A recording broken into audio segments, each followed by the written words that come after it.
In a vast expanse of the galaxy, where 1,000 different species have mastered faster-than-light travel, conquered diseases, and built civilizations that span multiple star systems, there exists one peculiar truth that baffles every advanced alien mind. Humans are the only species capable of doing something that seems utterly impossible to everyone else. It's not their ability to survive in harsh environments, though that's impressive. It's not their knack for creative problem-solving, though that's noteworthy. It's something far more intimate, far more personal, and far more desperately needed by someone who has traveled across half the galaxy to find just one human willing to help. What happens when a most advanced being in the known universe kneels before a simple human and whispers those 3 words that will change everything? Just once, please? Some requests are too strange to refuse. Some needs are too human to understand. And sometimes, the greatest gift one species can give to another isn't technology, wisdom, or power. It's something that can't be replicated, manufactured, or taught. This is the story of why humans matter in a universe that thought it had everything figured out. Captain Sarah Chun had seen her share of strange things during her 15 years aboard the merchant vessel Wandering Star. She'd watched gas giants birth new moons, seen space whales the size of cities migrate through asteroid fields, and even witnessed a Zephyrian diplomat accidentally phase through 3 different dimensions during a particularly heated trade negotiation. But nothing, absolutely nothing, had prepared her for the sight that greeted her in docking Base 7 of Nexus Station. The being standing before her ship's ramp was unlike anything in the galactic databases.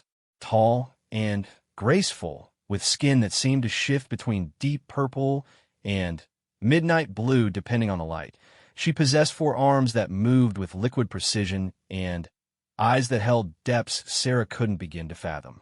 Her clothing appeared to be made from living light itself, flowing and shifting in patterns that hurt to look at directly.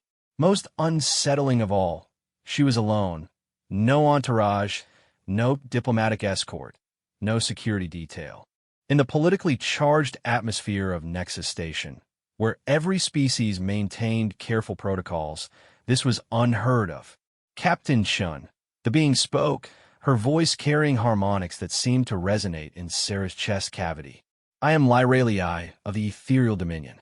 I have traveled very far to speak with you specifically. Sarah felt her crew shift nervously behind her. The Ethereal Dominion wasn't just another galactic power. They were the galactic power. A civilization so advanced they were rumored to exist partially outside normal space-time, wielding technology that could reshape reality itself. They had no need for trade routes, no interest in territorial expansion, and certainly no reason to seek out a mid-level human cargo hauler. I'm honored, Sarah replied carefully, but I think you might have me confused with someone else. I run freight between the outer colonies. Nothing special. Lyralii's expression, if it could be called that, seemed to shift, and Sarah caught a glimpse of something that looked almost like desperation before it was masked again. You are precisely who I seek, Captain Chun. You are human. The way she said the word sent chills down Sarah's spine. Not with disgust or superiority, as most advanced species did when referring to humanity's relative technological infancy, but with something that sounded almost like reverence. Or hunger. Okay, Sarah said slowly. And you need a human for what, exactly? Lyralii's 4 hands clasped together in what might have been a gesture of pleading. There is something that only your species can do. Something that she paused, seeming to struggle with the words, that we have lost the ability to perform. It is why I have searched for 3 of your years to find someone willing to help. Sarah's engineer, Rodriguez, stepped forward. He was a good man, practical, and level-headed, which was probably why he voiced what they were all thinking. Lady, no offense, but your people can manipulate matter at the quantum level and supposedly exist in multiple dimensions simultaneously. What could humans possibly do that you can't? The alien woman turned those impossible eyes on him, and Rodriguez actually took a step back. When she spoke, her voice carried a weight that seemed to press against their minds. You can dream. The silence that followed was profound. Sarah felt her worldview shifting, trying to process what she'd just heard. I'm sorry, what? Your species possesses the ability to create scenarios in your minds during sleep states that are entirely disconnected from reality. You experience narratives, emotions, sensations, and events that have no basis in actual experience.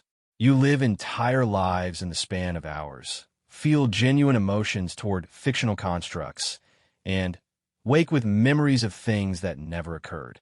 Dr. Patel, the ship's physician and xenobiologist, stepped forward with obvious fascination. You're talking about REM sleep and dream states. But surely other species know. The word came out with finality that brooked no argument. We have studied this extensively. Of the 1,147 known sentient species in the galaxy, only humans dream in this manner. The Zephyrians experience memory consolidation during rest, but it is purely factual reorganization. The Krillian undergo something akin to meditation, but it is conscious and controlled. Even species with similar brain structures to yours, the Altarians, the Neo-Centauri, they experience only darkness during sleep or at most replays of actual events. Sarah felt a strange mixture of pride and confusion. I mean, that's interesting, but dreams are just random neural firing. Brain static. They don't mean anything. The change in Lyraliai's demeanor was immediate and profound. Her luminescent skin dimmed, and, for a moment, she looked almost fragile. Captain Shun, my people have existed for over 2 million years. We have achieved every goal we set for ourselves. We have eliminated disease, conquered death, transcended the limitations of physical matter. We have become, by every measure, perfect. She paused, and Sarah heard something in that silence that made her chest tighten. But in achieving perfection, we have lost something essential. Our minds operate with complete logical efficiency. Every thought serves a purpose, every neural pathway functions optimally. We cannot conceive of anything that is not real, cannot imagine scenarios that have no basis in fact. We think, we calculate, we exist, but we have forgotten how to wonder. The implications of what she was saying began to dawn on Sarah. You're saying you can't be creative? Can't imagine. Imagination requires the ability to accept impossible premises and explore their consequences. It demands the capacity to believe, even temporarily, in things that contradict known reality. Your dreams do this naturally, effortlessly. You close your eyes and become other people, live in other worlds, experience impossible physics and emotional truths that have no basis in your waking life. And somehow this chaos of impossibility produces insights, innovations, and solutions that our perfect logical processes cannot achieve. Dr. Patel was practically vibrating with excitement. The correlation between REM sleep and creative problem-solving has been well documented in humans. Many of our greatest scientific breakthroughs reportedly came from dreams or dreamlike states. Kekule's benzene ring, Tesla's alternating current motor design, precisely. Lyraliai's attention fixed on him with laser intensity. Your species has solved problems that have stymied civilizations far more advanced than yours. You have made intuitive leaps that defy explanation, created art that moves beings who should be immune to emotion, written stories that change how entire galaxies think about existence itself. And you do it all through this strange ability to accept impossibility as temporarily real. Rodriguez scratched his head. So you traveled halfway across the galaxy because you want to learn how to dream? Not learn, Lyraliai corrected. Experience. Our neural architecture cannot be altered to permit dreaming. We have tried for millennia, but there's another way.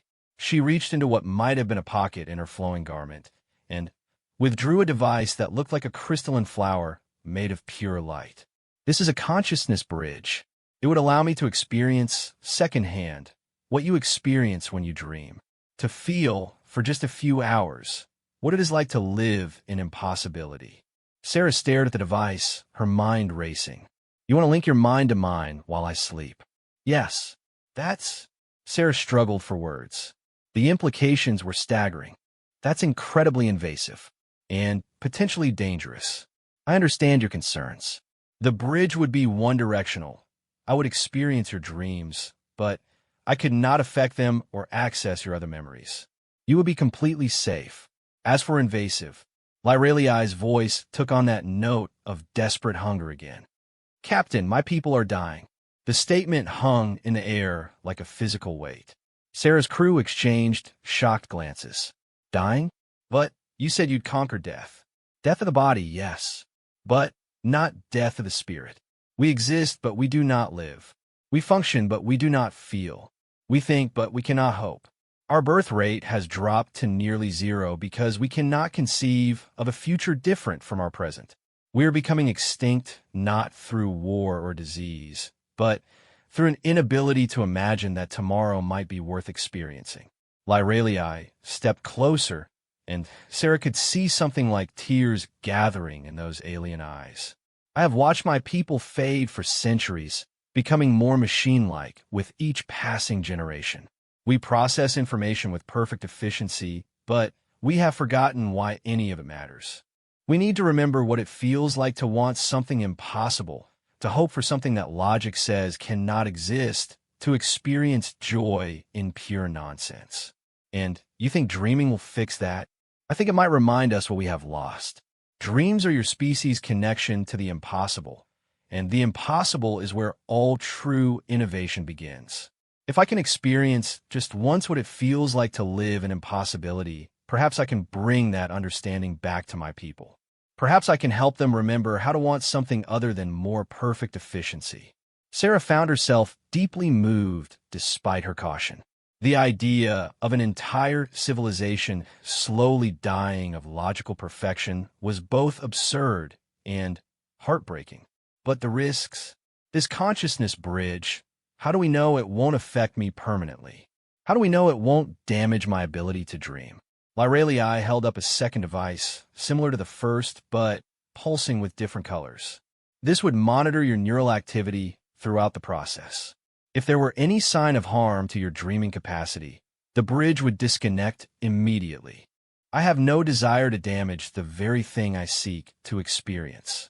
Dr. Patel was examining the devices with professional interest. The technology is clearly beyond anything we understand, but the principles seem sound. If she's telling the truth about the safety measures. Doc, you can't seriously be considering this, Rodriguez interrupted. We don't know anything about these people or their technology. Actually, Dr. Patel replied thoughtfully, we know quite a bit about the ethereal dominion by reputation. They've never been known to harm other species. They barely interact with anyone at all. And if this could help an entire civilization rediscover their capacity for wonder. Sarah looked at her crew, seeing the same mixture of fear and fascination on their faces that she felt in her own heart.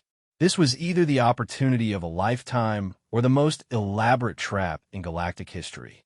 But as she looked into Lyreliai's eyes and saw the raw desperation there, she found herself believing in the alien's sincerity.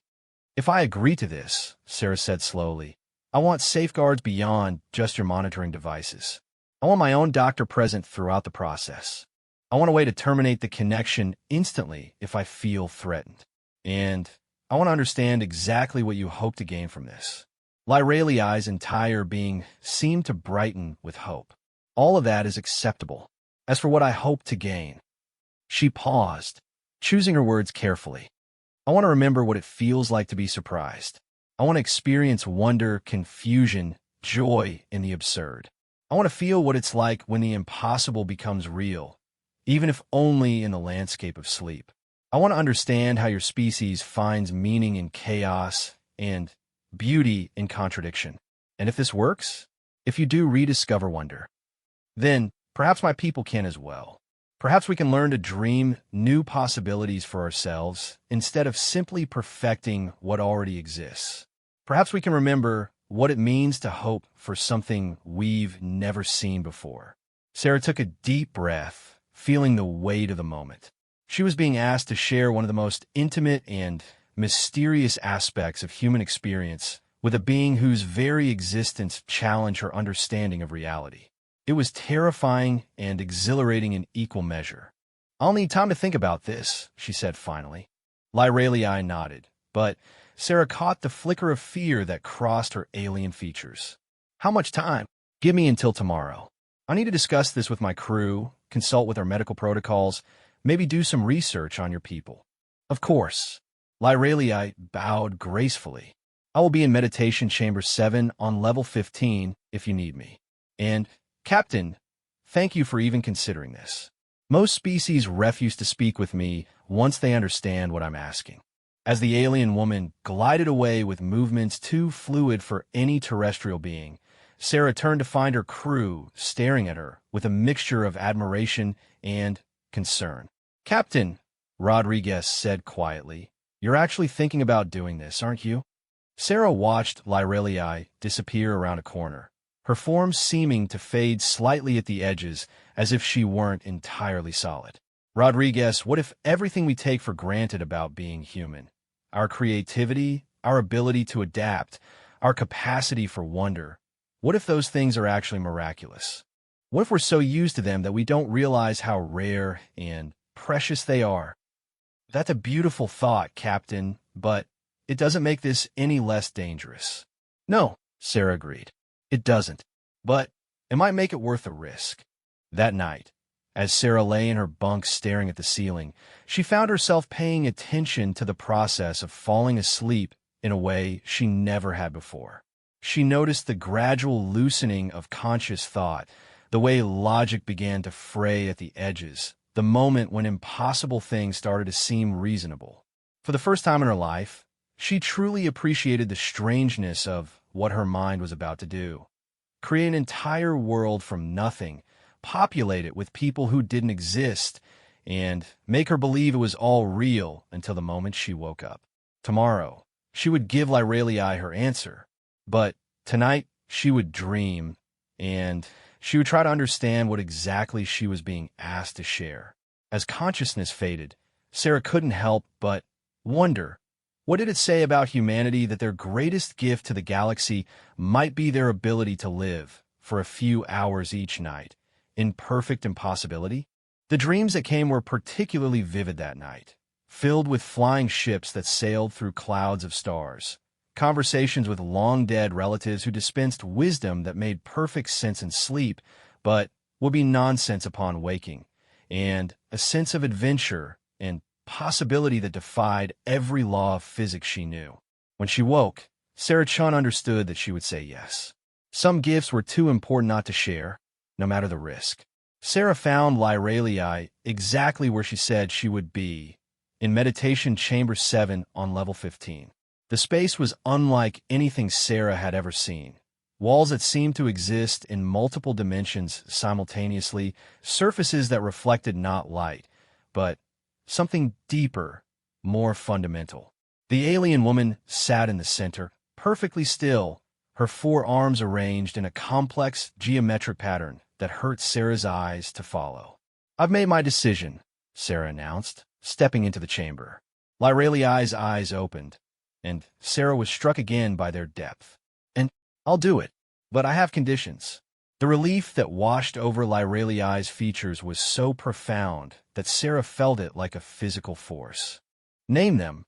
"First, Dr. Patel monitors everything. Second, if anything feels wrong, and I mean anything, we stop immediately. Third, I want a complete explanation of how this consciousness bridge works before we begin." Agreed to all. Lyralii rose with that liquid grace that seemed to defy gravity. "When?" "Tonight, if possible. No point in drawing this out." They spent the rest of the day in preparation. Dr. Patel ran every medical scan he could think of, establishing baseline neural patterns and stress indicators. Lyralii explained the consciousness bridge technology in terms that were simultaneously too advanced and too simple: quantum entanglement of synaptic patterns, temporary harmonization of brainwave frequencies, direct translation of electrical impulses into experiential data. "The beauty of your dreaming process," Lyralii explained as they calibrated the equipment, is that it operates on principles my people abandoned eons ago. Your minds embrace contradiction, allow multiple impossible things to be simultaneously true, create narrative meaning from random neural firing. It should be illuminating. As evening approached, Sarah found herself growing nervous in a way she hadn't expected. Dreams were private things, personal in a way that defied explanation. The idea of sharing them felt more intimate than any physical contact she could imagine. Having second thoughts? Dr. Patel asked as he attached monitoring electrodes to her scalp. Third and fourth thoughts, Sarah admitted, but also thinking about what she said, about her people dying of perfection. If dreams are really humanity's unique gift to the galaxy, then sharing them becomes almost a moral obligation, Dr. Patel finished. I understand, though I have to say, as a scientist, I'm fascinated by what we might learn about the dreaming process itself. Having an outside observer who can analyze the experience in real time could provide insights we've never had before. The medical bay had been reconfigured for the procedure. Sarah lay on a specialized bed while Lyralii positioned herself nearby. The consciousness bridge devices arranged between them like crystalline flowers catching light that wasn't there.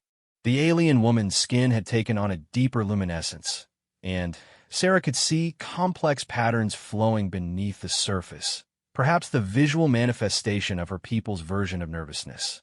Are you certain about this? Lyralii asked, her voice carrying harmonics that Sarah was beginning to recognize as emotional undertones. I've been certain since the moment I learned of humanity's unique gift. My people are brilliant, Captain Shin. We can calculate the trajectory of every star in the galaxy, manipulate matter at the subatomic level, exist partially outside of normal space-time. But we have not produced a truly new idea in over 50,000 years. Everything we create is simply a more perfect version of something we already had. We have optimized ourselves into stagnation. Sarah settled back into the bed, feeling the familiar weight of approaching sleep.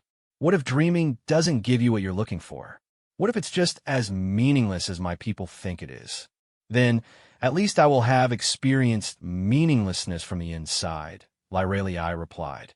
And perhaps that, too, is a form of meaning. Dr. Patel made final adjustments to the monitoring equipment. All your vital signs are normal, Captain. Neural activity is beginning to shift towards sleep patterns. Lyralii, are you ready? I have been ready for 3 years. The consciousness bridge activated with a sound like distant music, and Sarah felt a strange tingling sensation, as if her thoughts were suddenly being observed by a vast, alien intelligence. It wasn't uncomfortable exactly, but it was profoundly strange, like knowing someone was reading over your shoulder, but in a language you didn't understand. Sleep came gradually, and with it, the first stirrings of dream consciousness. Sarah felt herself beginning to drift, her logical mind releasing its grip on reality, allowing impossible things to become temporarily true. And somewhere in the growing chaos of her dreaming mind, she sensed a presence, ancient, vast, and completely bewildered by what it was experiencing. The first dream was simple. Sarah was flying, not in a ship or with wings, but simply through the act of will, soaring above landscapes that shifted from her childhood home to alien worlds she'd never seen, to impossible geometries that existed only in the logic of sleep. She could feel Lyralii's confusion at the lack of explanation for the flight. The way Dream Sarah simply accepted that gravity was optional without questioning how or why. The dream shifted, as dreams do, without transition or logic. Now Sarah was having a conversation with her long-dead father, who was dispensing advice about a problem she wouldn't encounter until next week, in a language that combined English with mathematical equations and the sound of stellar wind. The conversation made perfect sense within the dream context, and Sarah could feel Lyralii's amazement at how her dreaming mind created meaning from pure nonsense. Ow! She sensed the alien's confusion rather than heard it. How can you find wisdom in contradiction?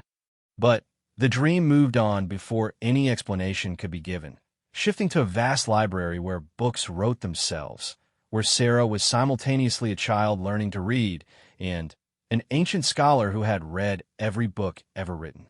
The emotional weight of both experiences existed simultaneously without creating cognitive dissonance, and Sarah felt Lyraliai's shock at the human mind's capacity to hold contradictory truths as equally valid.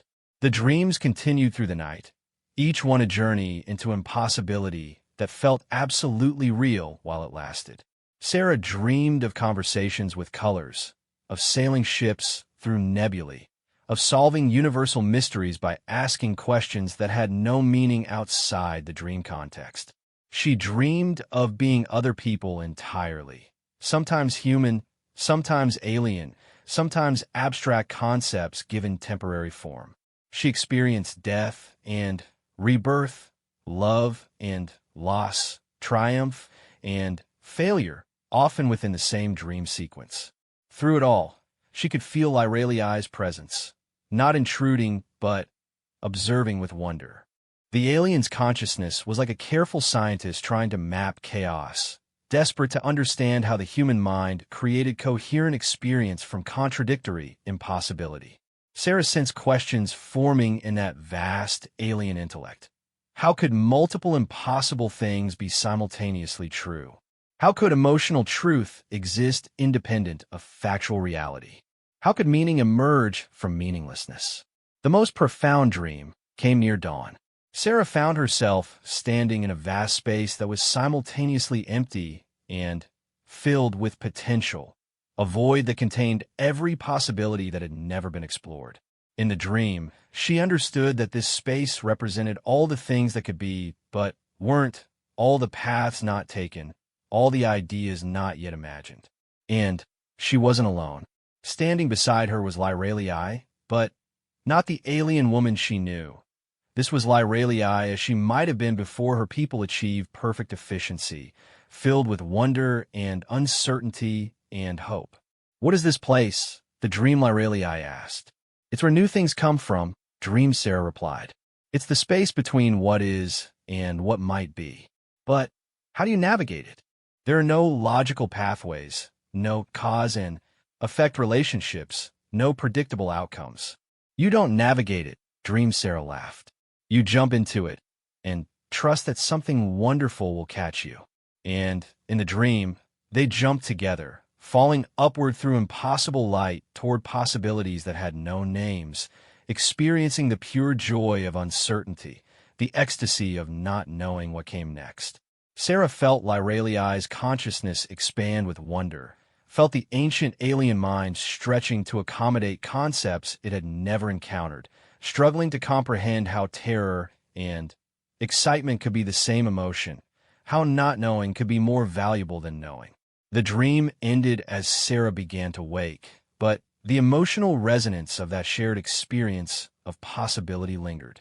She opened her eyes to find tears streaming down her face, not of sadness, but of a joy so pure it couldn't be contained. Lyraliai was sitting perfectly still, her skin cycling through colors Sarah had never seen before, patterns flowing beneath the surface like Aurora given form. The alien's four hands were pressed to her chest, and when she looked at Sarah, her eyes held something they hadn't before: wonder. "Captain," Dr. Patel's voice cut through the moment. "How are you feeling?" Sarah took inventory. "I feel fine. Actually, I feel more than fine. I feel like I just shared something incredibly beautiful." She looked at Lyraliai. "Did you get what you were looking for?" The alien woman stood slowly, her movements somehow different, less perfectly controlled, more organic. When she spoke, her voice carried new harmonics, undertones that hadn't been there before. "I experienced impossibility," she said, and Sarah could hear the awe in her voice. "I felt what it's like to accept contradiction as truth, to find meaning in chaos, to hope for something I couldn't define. I understood for the first time in my existence what it means to want something that doesn't exist." And Lyraliai's skin brightened, and Sarah realized she was witnessing something like an alien smile. And it was beautiful. terrifying and illogical and completely unnecessary, but beautiful beyond any perfection we have ever achieved. Dr. Patel was scanning his instruments with obvious excitement. This is remarkable. Sarah, your brain activity during the dreaming sequence showed patterns I've never seen before. Enhanced creativity indicators, increased connectivity between normally isolated neural regions.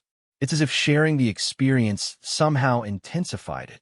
I need to return to my people immediately, Lyralii said, but there was no urgency in her voice now, only a kind of quiet excitement. What I experienced tonight, it changes everything. I understand now why your species finds solutions we cannot. You're not just willing to accept impossibility, you find joy in it. Sarah sat up, feeling strangely energized despite the unusual night. Will it help? What you experienced? I believe so. More than that, I hope so. And hope itself is something I had forgotten how to feel. Lyralii moved toward her devices, then paused.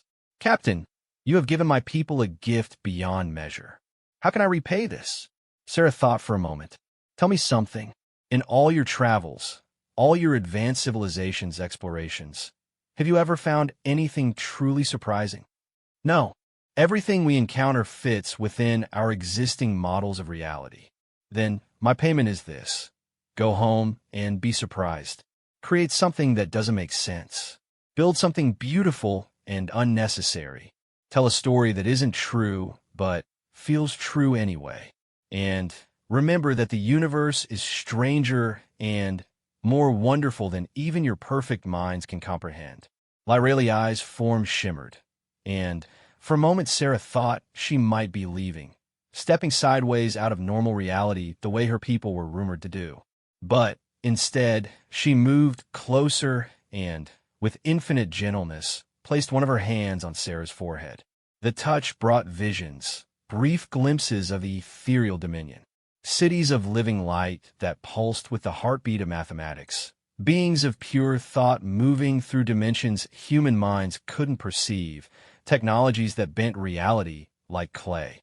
But underlying it all was a profound stillness, a beautiful emptiness that was somehow also a terrible loneliness.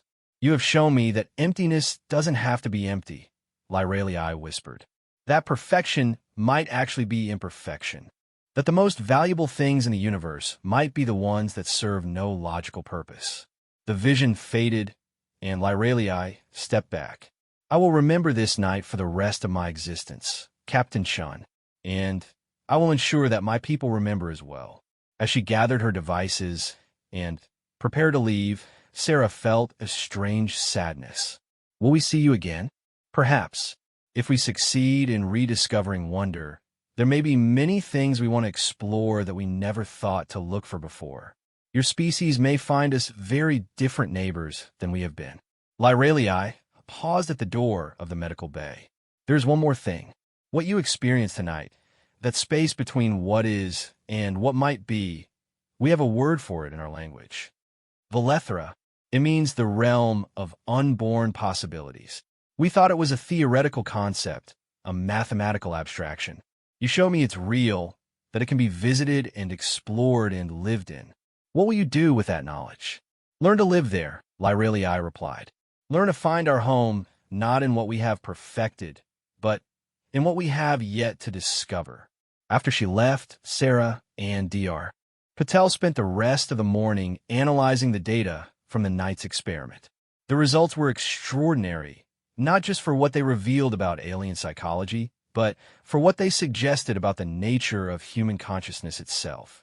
Sarah, Dr. Patel said, staring at neural activity charts that looked like abstract art, I don't think we truly understood what we were before tonight. This dreaming capacity, this ability to live in impossibility, it's not just a quirk of human neurology. It might be the most sophisticated information processing system in the galaxy. Sarah nodded, thinking of Lyralii's people slowly dying of their own perfection. Maybe that's why we're here. Maybe that's humanity's role in the galaxy, to remind everyone else that there are still mysteries worth pursuing, still wonders worth discovering. As the wandering star prepared to depart Nexus Station, Sarah found herself looking forward to sleep in a way she never had before. Tonight, when she dreamed, she would remember that she was experiencing something miraculous, a nightly journey into impossibility that somehow made perfect sense. And somewhere across the galaxy, an ancient alien civilization would be learning to dream new dreams of their own, rediscovering wonder one impossible possibility at a time. The request had been simple. Just once, please. But Sarah suspected that once would never be enough. For any of them. 3 months passed before Sarah Chun heard from Lyrelii again. And when the message came, it arrived in a way that defied every rule of interstellar communication she knew. Sarah was deep in REM sleep aboard the wandering star as they traveled between systems when she suddenly found herself standing in that same impossible space from her shared dream, the void full of potential that Lyrelii had called Valethera. But this time, she knew she was dreaming, and she knew she wasn't alone. Captain Chun, Lyrelii's voice came from everywhere and nowhere, carrying harmonics that painted colors in the darkness. Forgive the intrusion, but I needed to speak with you urgently, and this seemed appropriate. Sarah turned in the weightless space to find Lyrelii approaching, but this was a different being than the one she had met months ago. The alien woman's skin now shifted through patterns that reminded Sarah of Aurora Borealis, and her movements carried a fluidity that spoke of wonder rather than perfect efficiency. Most remarkably, she was smiling, an expression that transformed her alien features into something unexpectedly warm. "You're learning to dream," Sarah said, marveling at the clarity of the shared experience. "We are learning many things," Lyrelii replied, and her voice carried undertones of joy that made the impossible space around them resonate like a struck bell. "Your gift has begun a transformation among my people that none of us expected. But there are complications." The dream space shifted around them, becoming a vast amphitheater where thousands of beings sat in perfect silence. Sarah recognized them as ethereal Dominion citizens, but they looked different, less perfectly composed, more alive. Some were gesturing animatedly, others sat in contemplation, and a few appeared to be engaged in what looked like heated debates. "What am I looking at?" Sarah asked. "The first gathering of what we are calling the Dreamers, my people who have chosen to undergo the consciousness sharing process. In 3 months, we have shared dream experiences with over 10,000 human volunteers across the galaxy. Each session has produced unexpected results." The scene shifted, and Sarah found herself viewing a laboratory where ethereal beings worked alongside humans on projects that seemed to defy physical laws. Structures grew from nothing, powered by imagination made manifest. Art forms that existed in multiple dimensions simultaneously bloomed in the air. Music played that somehow incorporated the sound of starlight and the rhythm of orbital mechanics. "This is incredible," Sarah breathed. "You've learned to innovate again." More than that, Lyrelii's expression grew complex. "We have learned to want things that don't exist yet. For the first time in millennia, young ethereals are being born who dream naturally, their neural patterns fundamentally altered by their parents' exposure to human dream consciousness. We are evolving, becoming something new." Sarah felt a surge of pride mixed with apprehension. "That's wonderful, but you said there were complications." The scene around them darkened, and Sarah found herself looking at another group of ethereal beings, these ones standing apart from the dreamers. Their skin held the old patterns, perfectly controlled, mathematically precise, utterly beautiful, and completely lifeless. "The rationalists," Lyrelii explained, and her voice carried new harmonics that Sarah recognized as anger, another emotion her people were rediscovering. "They believe that what we are experiencing is a form of mental contamination. They argue that dreams are chaos, that imagination is imprecision, that wonder is simply inefficiency by another name. And they have declared dream sharing to be a threat to our species' continued perfection. They are taking steps to prevent further contact with human consciousness." The dream scene shifted again, showing Sarah images that made her stomach clench. Ethereal ships, if they could be called ships, surrounding human colonies and trade routes. Not attacking, but simply present, their reality-bending technologies creating barriers that prevented communication or travel. They're cutting off contact between our species, Sarah realized. They're doing more than that. Lyraliai's skin patterns became agitated, cycling through colors that hurt to look at directly. They have developed what they call a purification process, a way to remove the neural changes that dream sharing has created in our people. They believe they are saving us from corruption. Sarah felt the dream space trembling around them, responding to the emotional intensity of their conversation. What does that mean for the dreamers? It means we face extinction as surely as we did before, but now we know what we're losing. Those who undergo purification return to perfect logical efficiency, but they also lose the capacity for wonder, for hope, for the joy of uncertainty that your dreams taught us to feel. They become what we were, flawless, eternal, and empty. The weight of responsibility settled on Sarah's shoulders like a lead blanket. This is my fault. I shared human dreams with you, and now your people are at war with each other. No, Lyraliai said firmly, and the dream space stabilized around them. This is evolution. My people have existed in stasis for so long that we had forgotten change was possible. The rationalists are terrified because they equate change with chaos and chaos with destruction. They cannot conceive that imperfection might be an improvement over perfection. What do you need from me? Lyraliai's four hands came together in a gesture that Sarah now recognized as deep gratitude. I need you to understand that what you have given us is worth fighting for. The Dreamers are planning something that has never been attempted in our history, an exodus from the Dominion, a journey to find new worlds where we can explore these gifts you've helped us discover. The implications hit Sarah like a physical blow. You're talking about civil war. We are talking about birth, Lyraliai corrected. The birth of a new species, ethereal beings who dream, who wonder, who create not because it serves a logical purpose, but because it brings joy. We are calling ourselves the Veletheran, after the realm of unborn possibilities you showed me. Sarah felt the dream begin to fade as her natural sleep cycles started to shift toward waking. How can I help?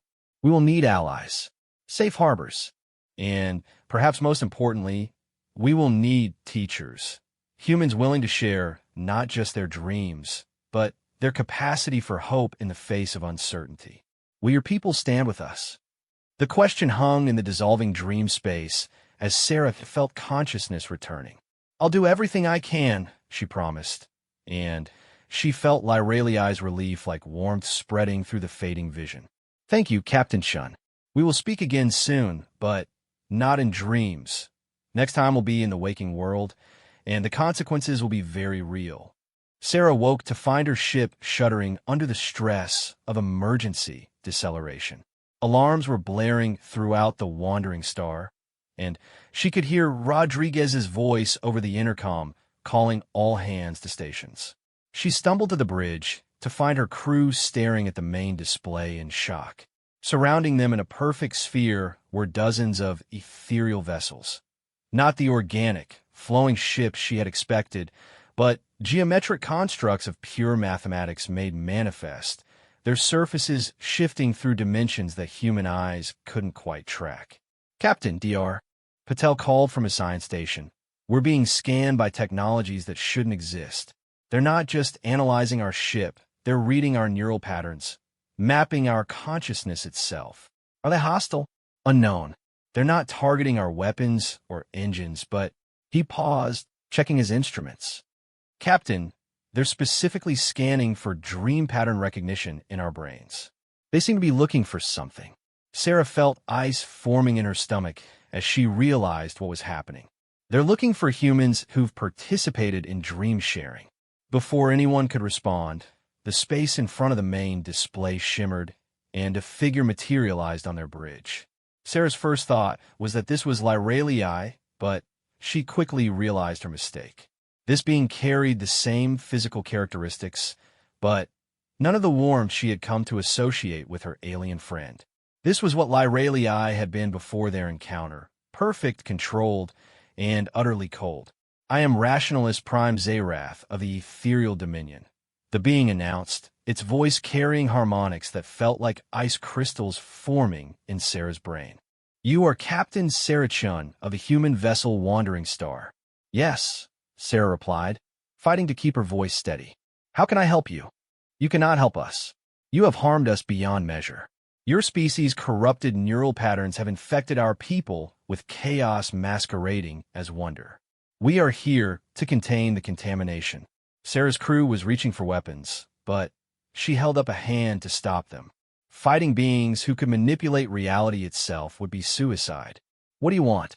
"We want the neural patterns your people have stolen from our citizens.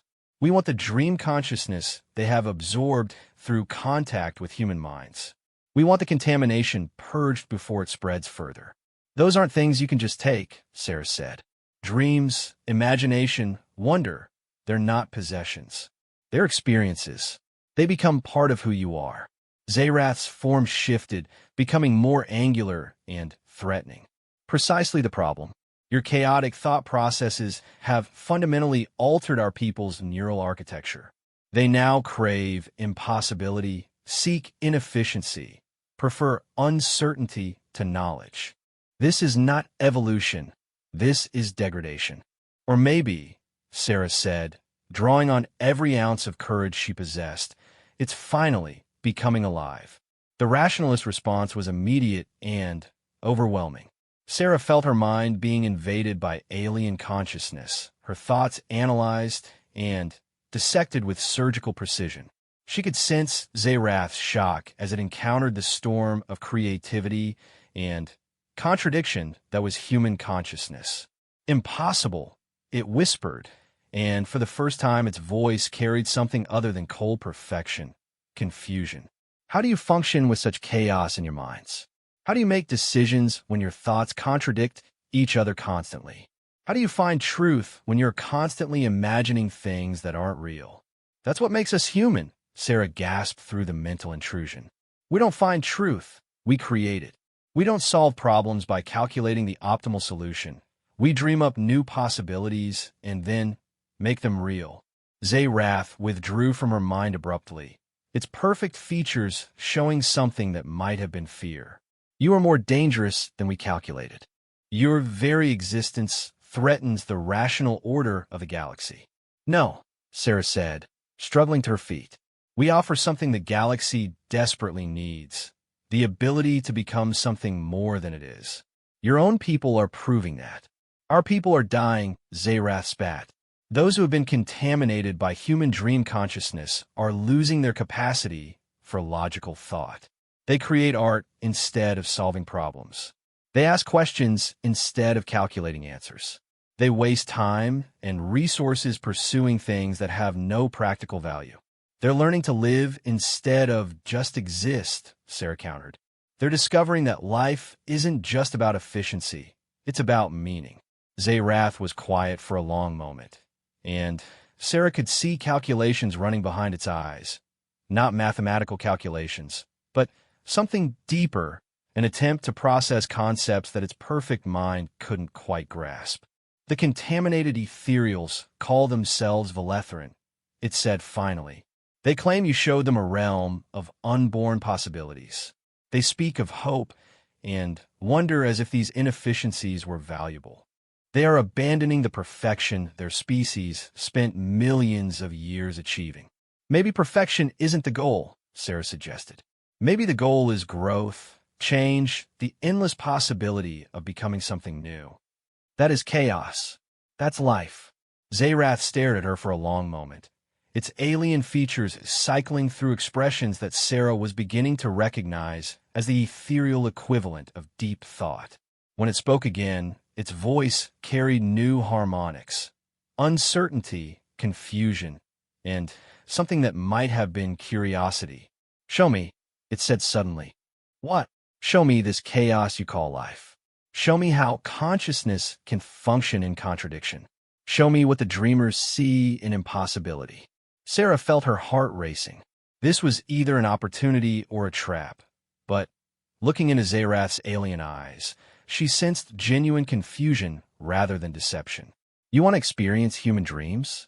I want to understand what has convinced our finest minds to abandon perfection for chaos. I want to see what could possibly be worth destroying millions of years of evolution. Dr. Patel was already moving toward the equipment lockers where they still stored the consciousness bridge devices Lyralii had left behind. Captain, this could be incredibly dangerous. We don't know what happens when a rationalist mind encounters dream consciousness. But we know what happens if we don't try, Sarah replied, looking at the cold perfection of Zerath's features. We get an entire galaxy locked in stasis, afraid to grow, afraid to change, slowly dying of their own efficiency. She turned to face the rationalist prime. I'll show you chaos, Zerath. I'll show you what it's like to live in impossibility.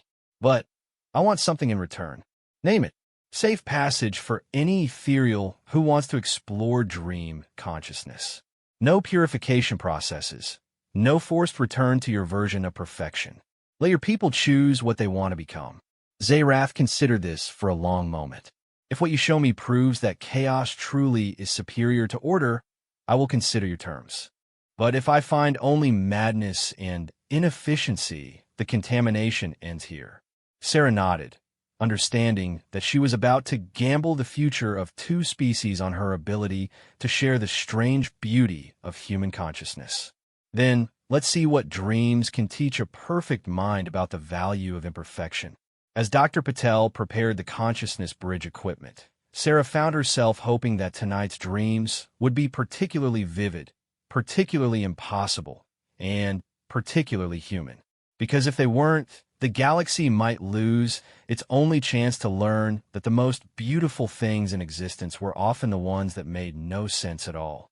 The consciousness bridge hummed with energies that made the hair on Sarah's arms stand up as she prepared to share her dreams with the most rational being in the galaxy.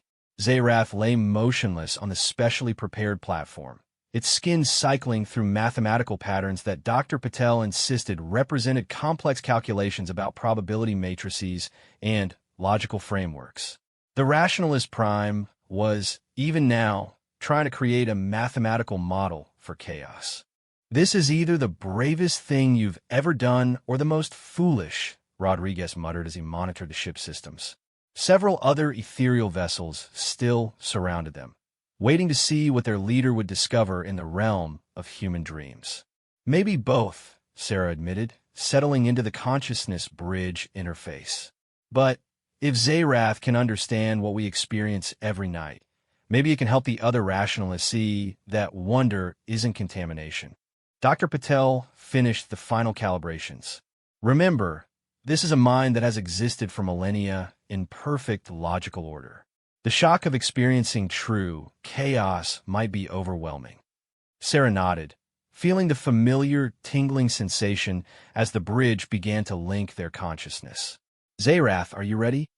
I am prepared to analyze your chaotic neural patterns, came the reply, though Sarah detected something that might have been nervousness beneath the clinical tone.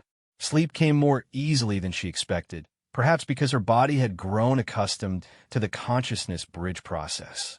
As her rational mind released its grip on reality, she felt Zerath's presence, vast, ancient, and completely unprepared for what it was about to experience.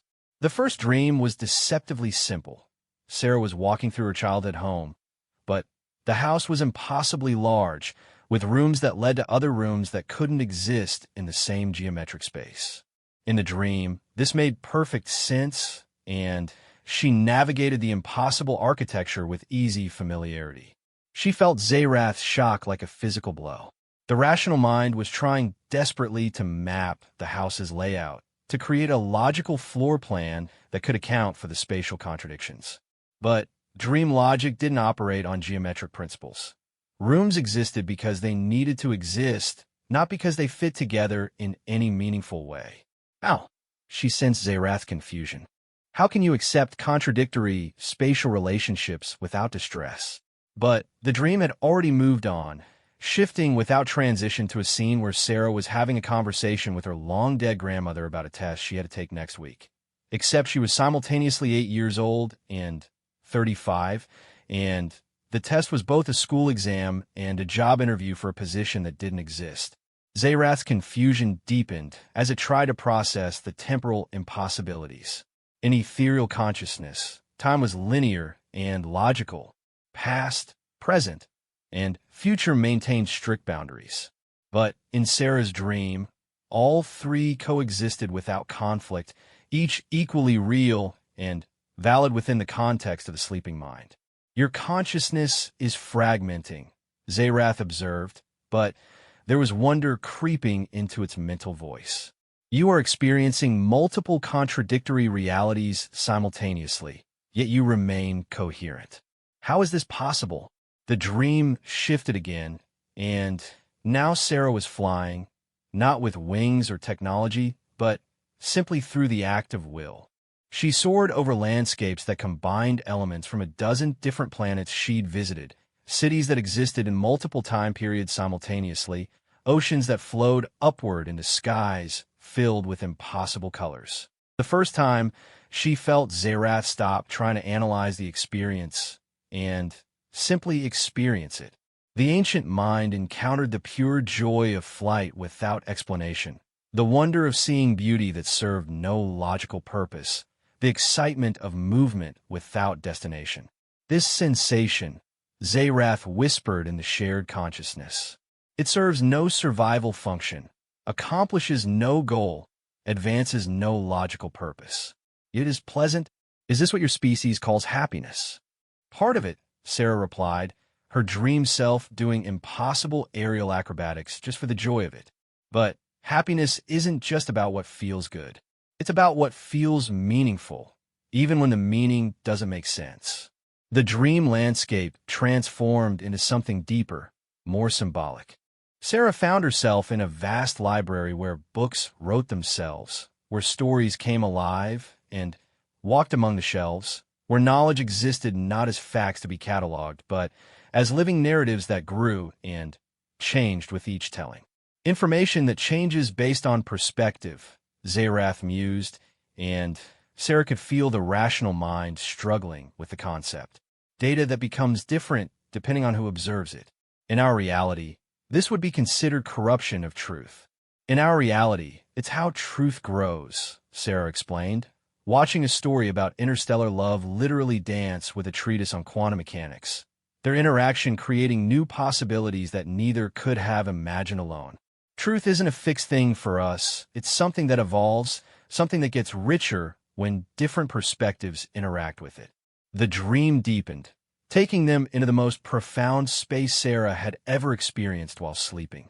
They stood in what could only be described as the heart of creativity itself, a realm where ideas existed before they became thoughts, where possibilities waited to be born, where the fundamental forces that drove innovation and art and hope swirled in patterns too complex for rational minds to follow. This is where new things come from, Sarah explained as they watched concepts form from pure potential, taking shape as they were imagined into existence. This is why chaos isn't the enemy of order. It's the source of everything that hasn't been ordered yet. Zayrath was silent for a long moment, its presence in the shared dream space undergoing fundamental changes. Sarah could sense the rational mind trying to categorize what it was experiencing but failing, and in that failure, finding something unprecedented. Understand now why the dreamers speak of wonder, Zayrath said finally. This realm operates on principles that defy categorization, yet it produces results that are beautiful, inefficient, illogical, purposeless, and beautiful. The dream began to take on new qualities as Zayrath's consciousness started to influence it. Mathematical patterns began to weave themselves through the chaos, not to control it, but to dance with it. Perfect geometric forms began to play with impossible colors, creating art that combined rational beauty with irrational joy. You're dreaming, Sarah realized with amazement. You're actually contributing to the dream. I am imagining, Zayrath confirmed, and Its voice carried wonder that was almost painful in its intensity. For the first time in my existence, I am conceiving of things that have no basis in observed reality. And it is exhilarating.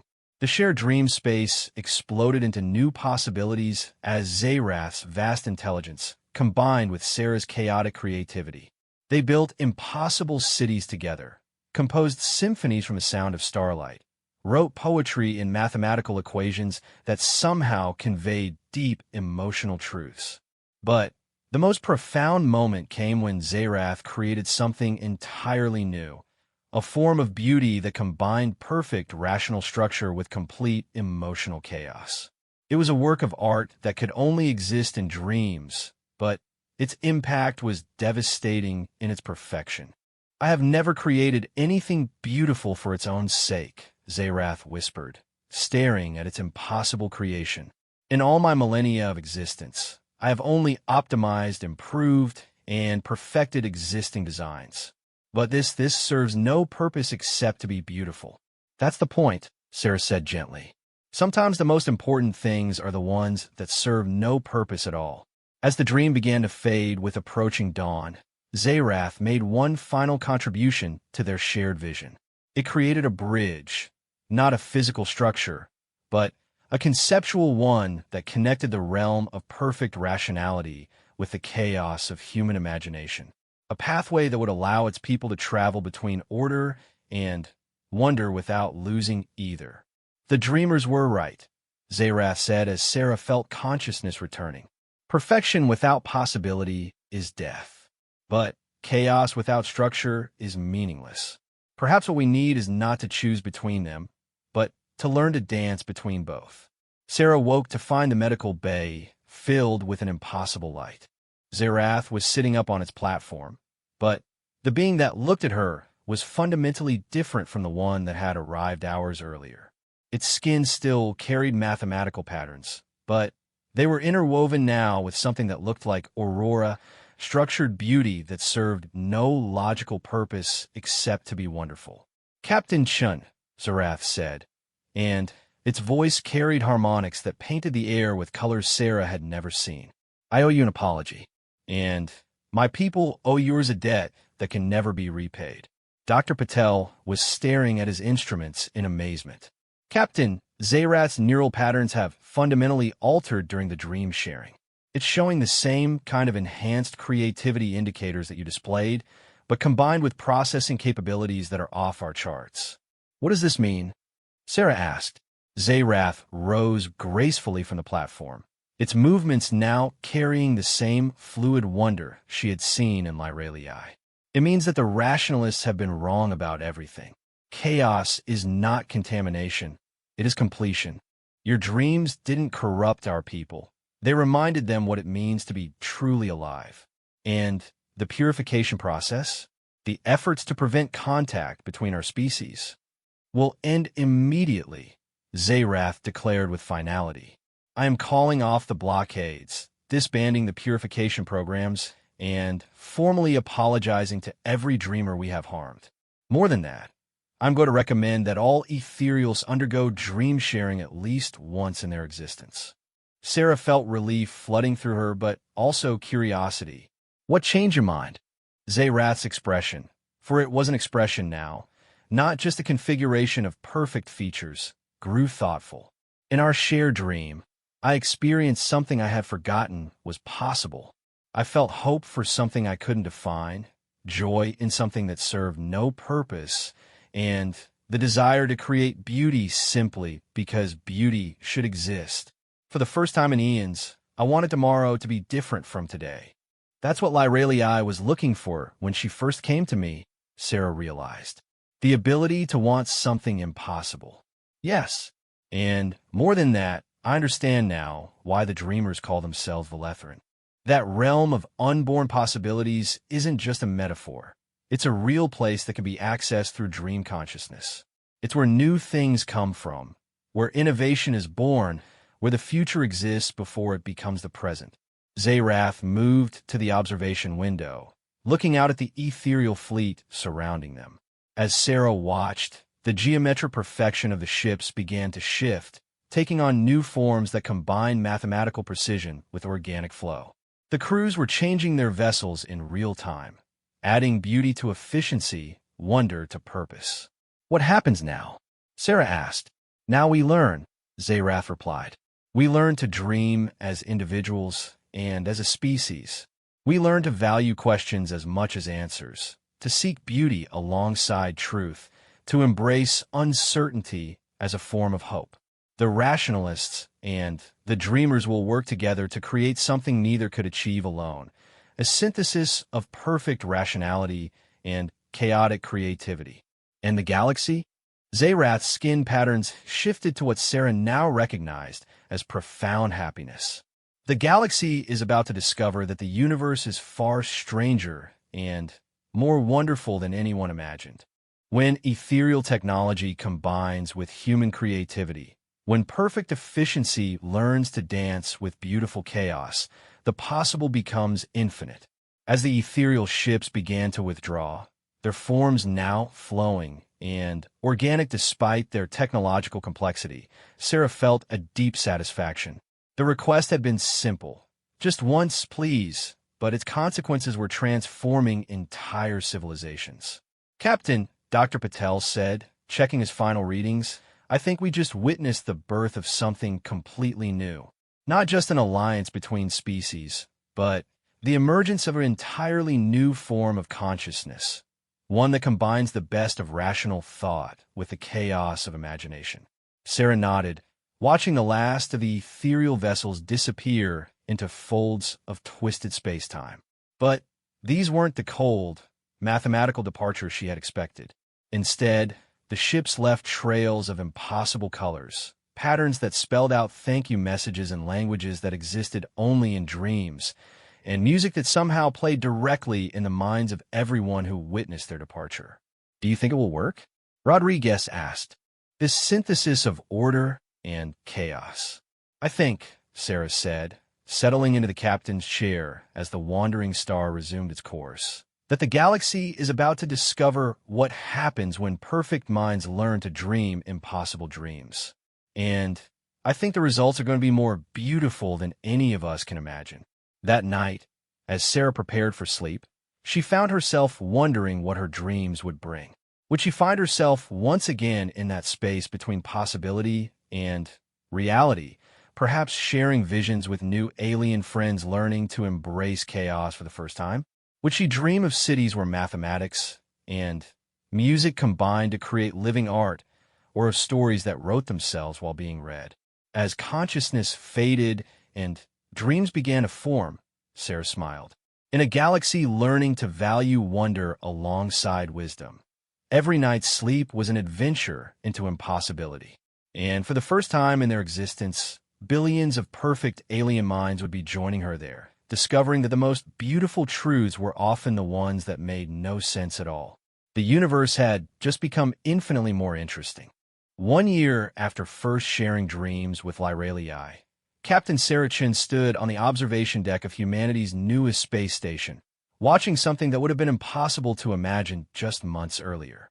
Before her stretched what the galaxy had come to call the Synthesis, a massive collaborative project between humans and the newly transformed ethereal dominion that challenged every assumption about what was possible when order and chaos learned to dance together. The station itself was a marvel that shouldn't have been able to exist. Ethereal mathematics had provided the underlying structure, frameworks of pure geometry that existed in multiple dimensions simultaneously, capable of housing millions of beings in spaces that were larger inside than out. But human creativity had given it soul. Gardens grew in impossible configurations, their plants following aesthetic principles rather than biological necessity.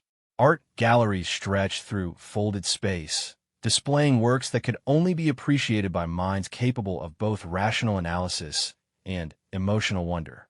Concert halls featured performances where ethereal harmonics combined with human melody to create music that painted symphonies of color across the listener's consciousness. "Still can't believe it's real," Rodriguez said, joining Sarah at the viewing window. He was wearing one of the new bioadaptive suits that ethereal technology had made possible, clothing that responded to the wearer's emotional state while providing perfect life support.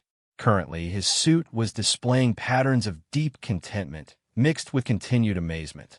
Sometimes I wonder if we're all just living in one massive shared dream, Sarah replied, watching a group of young, ethereal human hybrid children playing in the station's central plaza.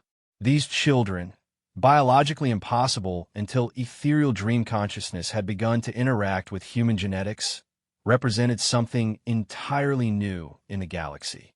They thought in mathematics but felt in poetry, solved problems through intuition backed by perfect calculation, and created art that existed simultaneously as emotional expression and scientific discovery. Captain Chun. The voice came from behind them, carrying harmonics that Sarah had learned to associate with deep joy.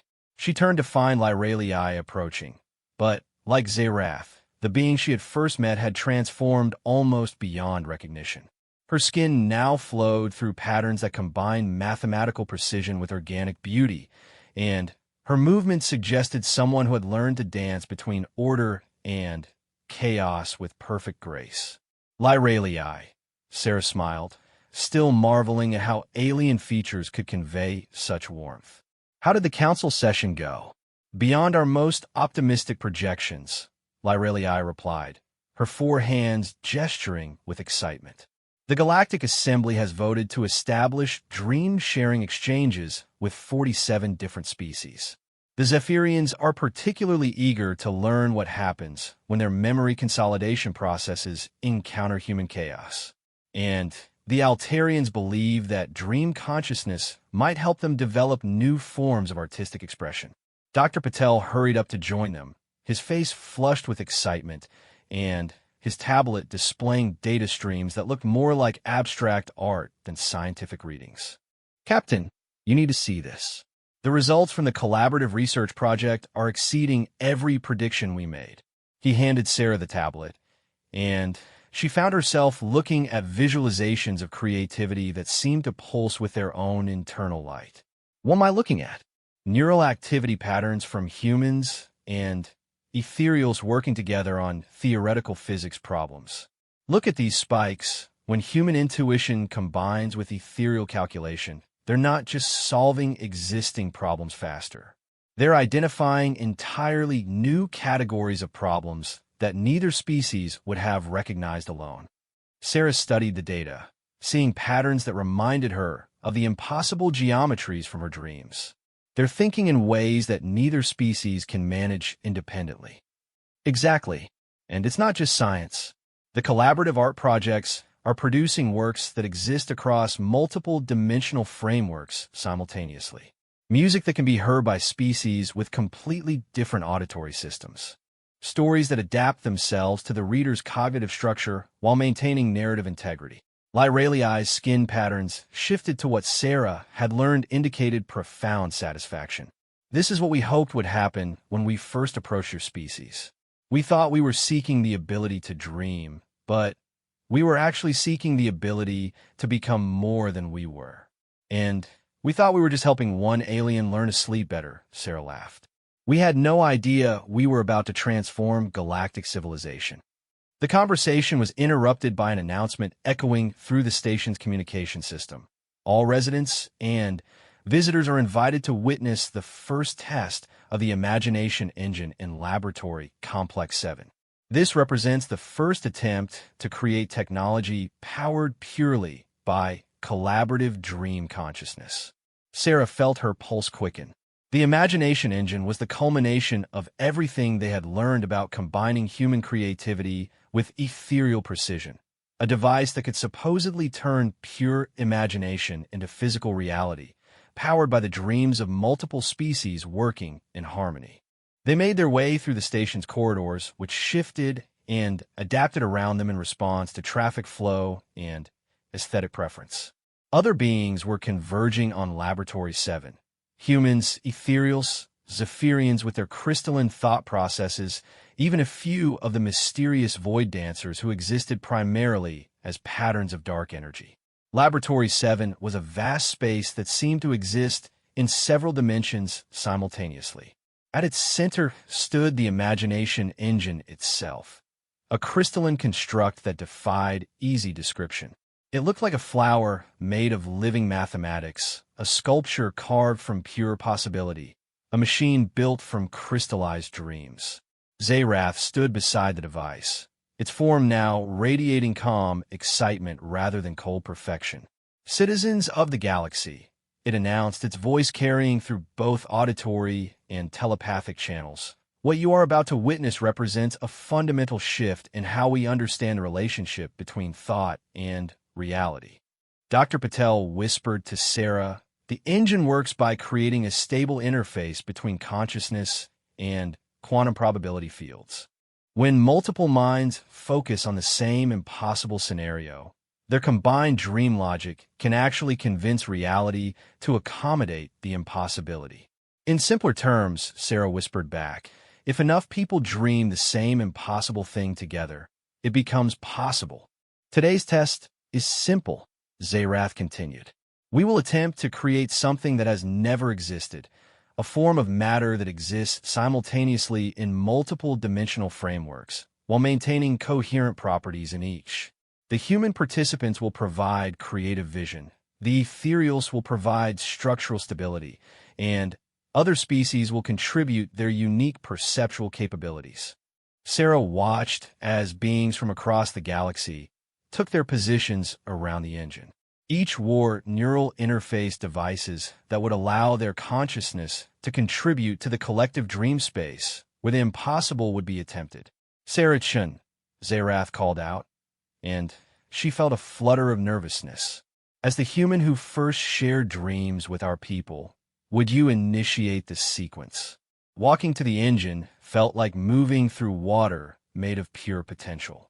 The device responded to her approach, its crystalline surfaces beginning to resonate with frequencies that painted music across her visual cortex.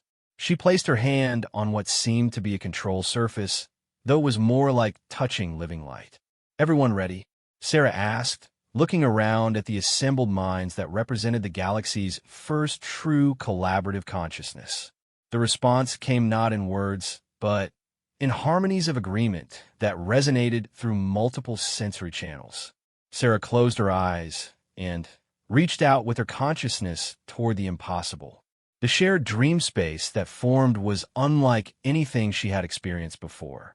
Instead of the chaotic landscapes of human sleep or the mathematical structures of ethereal thought, this was something new, a realm where different forms of consciousness could meet and merge without losing their essential characteristics. In this space, Sarah found herself working alongside minds that thought in colors she had no names for, beings whose thoughts moved like liquid music, intelligences that experienced time as a spatial dimension they could navigate at will. Together, they began to imagine something that had never existed. The target was ambitious, matter that could exist simultaneously as a solid in three-dimensional space, a liquid in four-dimensional space, and pure energy in higher dimensional frameworks, while maintaining coherent properties in each state. It was impossible according to every law of physics known to any species. But in the shared dream space, impossibility was just another tool to work with. Sarah felt her human creativity providing the initial spark, the wild leap of imagination that suggested such matter could exist. Ethereal minds immediately began working out the mathematical frameworks that could support such an impossibility. Zephyrian consciousness contributed crystalline stability structures, while void dancer perceptions offered insights into how matter behaved in the spaces between dimensions. The collaborative dreaming intensified, and Sarah felt their combined consciousness beginning to press against the boundaries of reality itself. The engine responded, its crystalline structures beginning to glow with light that existed in colors beyond any species' normal perception. And then, impossibly it worked. In the center of the engine, something began to form. Matter that sparkled like diamonds, while flowing like water, while radiating energy like a star, all simultaneously, all coherently. Sarah could see it existing in multiple dimensions at once, her enhanced perception allowing her to witness its impossible beauty across several frameworks of reality. The assembled beings erupted in celebration, their various forms of joy creating a symphony of sound, light, and telepathic harmony that resonated throughout the station. They had done it. They had imagined something into existence that violated every known law of physics. "This is just the beginning," Lyralii said, appearing beside Sarah as the collaborative dream space gradually dissolved. "If we can create impossible matter, what else might become possible when the galaxy learns to dream together?" Dr. Patel was practically dancing with excitement, his instruments recording readings that would require entirely new forms of mathematics to interpret. "Captain, do you understand what this means? We've just proven that reality is far more flexible than anyone imagined. When enough minds agree that something impossible should exist, the universe apparently decides to accommodate them." Sarah stared at the impossible matter still forming and reforming in the engine's core, cycling through states that shouldn't be able to coexist. "We've given the galaxy the power to dream new realities into being." Zerath approached, its perfect features now showing emotions that would have been impossible before its transformation.